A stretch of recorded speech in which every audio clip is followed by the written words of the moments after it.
One thing I should point out is when I was spraying the stripper, I did use my safety glasses and a mask. I'm doing it outside, so it didn't have to be, the carbon type mask.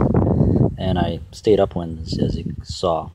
All the spray had a breeze coming through and took pretty much the fumes away. So for the next step, I'm using gloves. I probably should have used gloves when spraying, but now I'll be touching the part that has the chemicals on it, so definitely want to use latex gloves. Got an old rag to wipe off the stripper, and my scraper. I like using a wood scraper, less possibility of gouging the part or scratching it by scratches. So to show you what we have so far. And you can see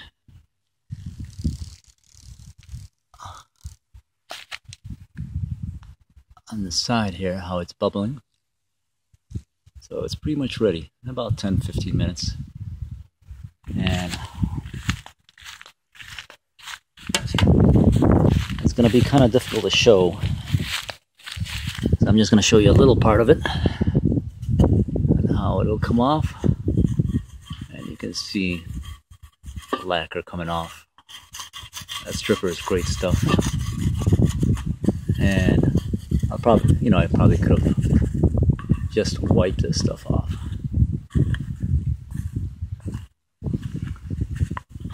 But it works really well. You can do it more than once. See, like, there's some stuff that came off.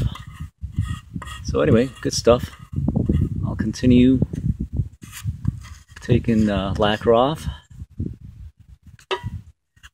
and then we can go to the next step, which will start doing our sanding. First we'll do some very coarse grit sanding, so we can get the parts that I repaired the gouges. Then I'll start off with 600 for the buffing process.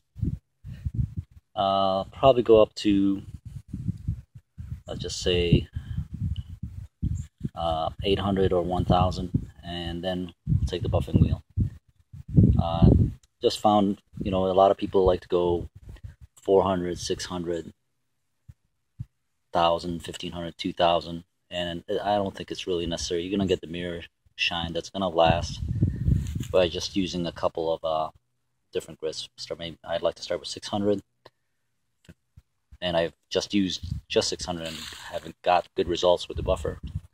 Or this time I'll do the 1000 as well, and before I hit the buffer, and that'll be the next step.